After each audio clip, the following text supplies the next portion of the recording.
Hi all, welcome to I Plus Training Solution.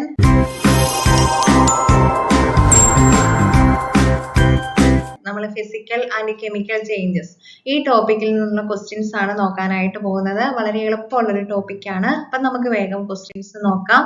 First question നോക്കുക. Which of the following is a physical change? Burning of wood, rusting of iron, melting of ice, cooking of food. ഇതിലേതാണ് physical change എന്നാണ് ചോദിച്ചിരിക്കുന്നത്. Physical ചേഞ്ചും chemical ചേഞ്ചും നിങ്ങൾ പഠിച്ചിട്ടുണ്ടാവും. Physical change ആണെങ്കിൽ എന്താണ്? അവിടെ reversible ആണ് അല്ലെ? അവിടെ റിവേഴ്സിബിൾ ആണ്, സ്റ്റേറ്റ് ആണ് മാറ്റം വരുന്നത്. അതേ സമയത്ത് കെമിക്കൽ ചേഞ്ച് ആണെങ്കിൽ അത് റിവേഴ്സിബിൾ ആണ്. അവിടെ എന്താണ്? അവിടെ ഒരു പുതിയ പ്രൊഡക്റ്റ് ഫോം ചെയ്യുന്നുണ്ട്. അപ്പൊ ഇതിൽ നോക്കിയിട്ടുണ്ടെങ്കിൽ നമുക്കറിയാം ഏതാണ് physical change. Melting of ice ആണ്. ഐസ് ഉരുകുന്നത് തന്നെയാണ് അല്ലെ? ഐസ് വീണ്ടും തണുപ്പിച്ച് കഴിഞ്ഞിട്ടുണ്ടെങ്കിൽ അതിനെ എന്ത് ചെയ്യാനായിട്ട് പറ്റും? അതിനെ ഐസ് ആക്കി മാറ്റാനായിട്ട് സാധിക്കും. അവിടെ ആ ഒരു ചേഞ്ച് ഓഫ് സ്റ്റേറ്റ് മാത്രമേ നടക്കുന്നുള്ളൂ. അല്ലാണ്ട് അവിടെ എന്താണ്?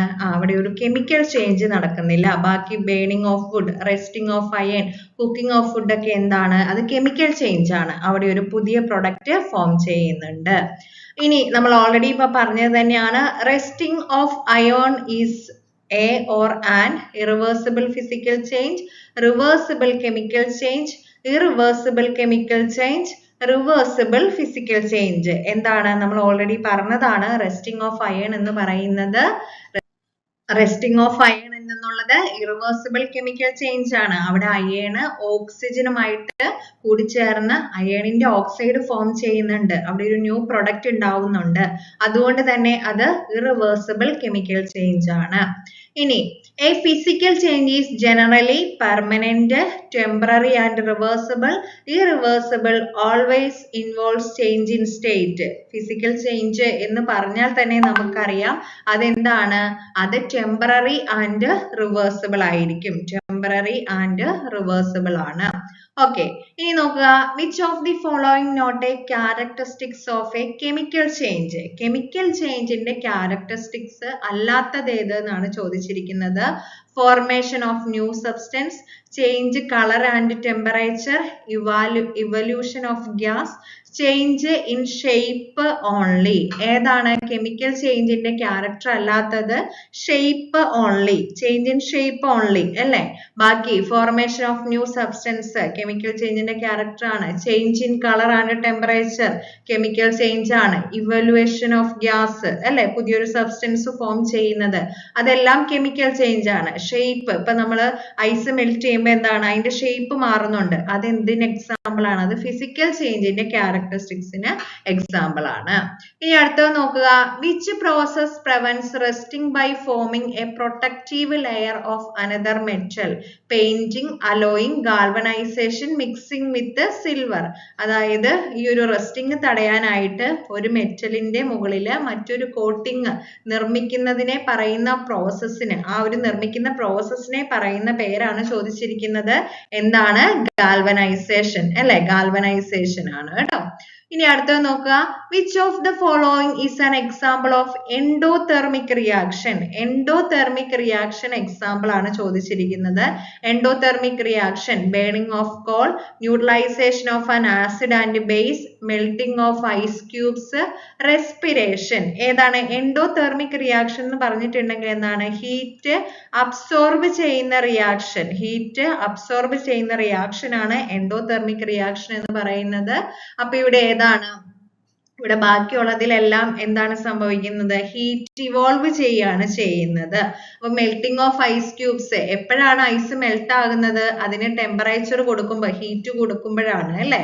സോ ഏതാണ്? ഓപ്ഷൻ സി ആണ് എൻഡോതെർമിക് റിയാക്ഷൻ. ഇനി നോക്കുക.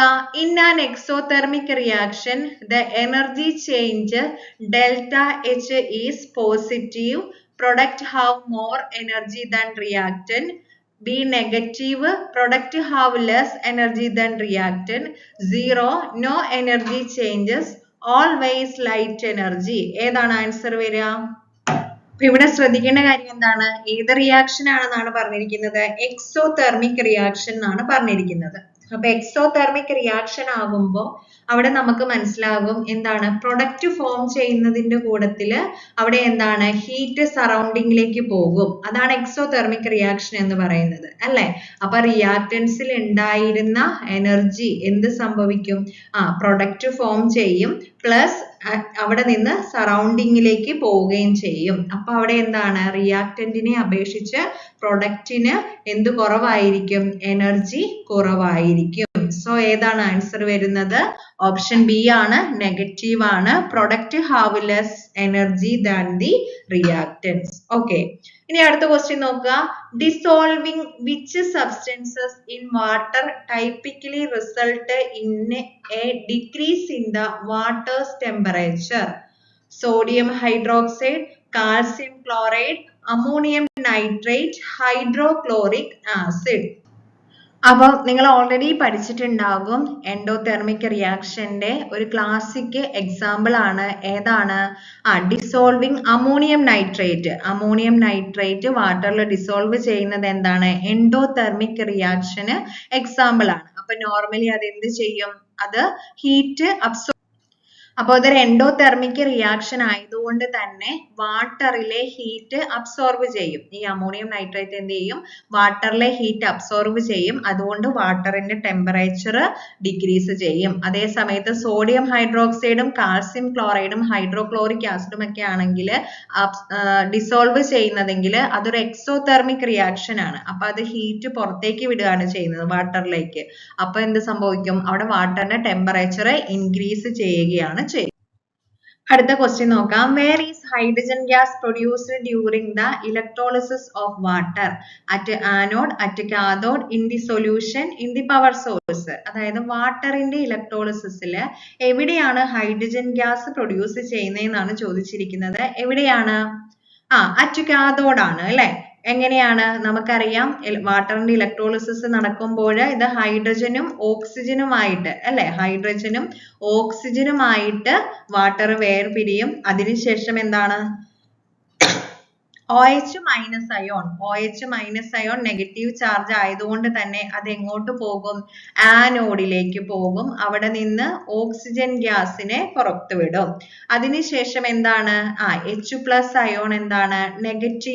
നെഗറ്റീവ് ആയിട്ടുള്ള കാഥോഡിലേക്ക് പോയിട്ട് അവിടെ നിന്ന് ഹൈഡ്രജൻ ഗ്യാസിനെ പ്രൊഡ്യൂസ് ചെയ്യും. ഓക്കെ, അതുകൊണ്ട് തന്നെ ഏതാണ്? ഓപ്ഷൻ ബി ആണ് കറക്റ്റ് ആയിട്ടുള്ള ആൻസർ. അറ്റ് ദി ആനോഡ് ആണ് കേട്ടോ. ഓക്കെ, ഇനി അടുത്തത് നോക്കുക. What is the volume ratio of hydrogen to oxygen produced during the electrolysis? എന്താ ഇവിടെ ചോദിച്ചിരിക്കുന്നത്? റേഷ്യോ ആണ്. അതായത് ഇലക്ട്രോളിസിസിലെ ഹൈഡ്രജന്റെയും ഓക്സിജന്റെയും റേഷ്യോ ആണ് ചോദിച്ചിരിക്കുന്നത്. അപ്പൊ നമുക്കറിയാം എന്താ സംഭവിക്കുന്നത്? ഇലക്ട്രോളിസിസില് വാട്ടർ എന്ത് ചെയ്യാണ്? ഹൈഡ്രജനും ഓക്സിജനുമായിട്ട് വേർപിരിയാണ് ചെയ്യുന്നത്. അപ്പൊ ഇവിടെ നോക്കിയിട്ടുണ്ടെങ്കിൽ അറിയാം, ഈ ബാലൻസ്ഡ് കെമിക്കൽ ഇക്വേഷൻ നോക്കിയിട്ടുണ്ടെങ്കിൽ അറിയാം, ഹൈഡ്രജൻ എന്ന് പറയുന്നത് 2ഉം ഓക്സിജൻ എന്ന് പറയുന്നത് 1ഉം ആയിട്ടാണ് പിരിയുന്നത്. അപ്പൊ 2:1 ആണ്. സോ ആൻസർ ഏത് വരും? ഓപ്ഷൻ ബി വരും. ഓക്കെ, അപ്പൊ the 2 volumes of hydrogen for the every 1 volume of oxygen അല്ലെ. ഓക്സിജന്റെ ഒരു വോളിയത്തിന് എപ്പോഴും എന്ത് വേണം? 2 വോളിയം, 2 വോളിയം ഹൈഡ്രജൻ ആവശ്യമാണ്. ഇനി അടുത്ത ക്വസ്റ്റ്യൻ നോക്കുക. why is the small amount of acid like H2SO4 or salt added to distilled water for electrolysis? To increases the temperature, to make water a better conductor, to make water explosive, to change the product. ഇപ്പൊ ഇവിടെ എന്താ ചോദിച്ചിരിക്കുന്നത്? എന്തിനു വേണ്ടിയിട്ടാണ് ഒന്നെങ്കിൽ small amount acid അല്ലെങ്കിൽ salt ഒക്കെ distilled വാട്ടറിന്റെ ഇലക്ട്രോളിസിസിൽ ആഡ് ചെയ്യുന്നതെന്നാണ് ചോദിച്ചിരിക്കുന്നത്. എന്തിനു വേണ്ടിയിട്ടായിരിക്കും? To make a better conductor. അതായത് ഈ ഒരു ഡിസ്റ്റിൽഡ് വാട്ടർ എന്ന് പറഞ്ഞിട്ടുണ്ടെങ്കിൽ പുവർ കണ്ടക്ടർ ആണ്. കാരണം എന്താണ്, അവിടെ ഡിസ്റ്റിൽഡ് വാട്ടർ ആയതുകൊണ്ട് തന്നെ അവിടെ ഫ്രീ അയോൺസിന്റെ സാന്നിധ്യം കുറവാണ്. അതേ സമയത്ത് അതിലേക്ക് H2SO4 പോലുള്ള ആസിഡോ അല്ലെങ്കിൽ സോൾട്ടോ NaCl പോലുള്ള സോൾട്ട് ഒക്കെ ആഡ് ചെയ്യുകയാണെങ്കിൽ അവരെന്ത് ചെയ്യും, അത് ഡിസസോസിയേറ്റ് ചെയ്ത് അത് അവിടെ ഫ്രീ അയോണിന്റെ സാന്നിധ്യം കൂടും. അങ്ങനെ എന്താണ്, കണ്ടക്ടിവിറ്റി ഇൻക്രീസ് ചെയ്യും. അതുകൊണ്ടാണ് എന്ത് ആഡ് ചെയ്യുന്നത്, ആസിഡോ സോൾട്ടോ ആഡ് ചെയ്യുന്നത്. ഓക്കെ, അപ്പോൾ ഇതൊരു ചെറിയ ടോപ്പിക് ആണ്, വളരെ ഈസി ആയിട്ട് നിങ്ങൾക്ക് മനസ്സിലാക്കാവുന്നതേ ഉള്ളൂ. അപ്പൊ നല്ല രീതിയിൽ പഠിക്കുക. Thank you.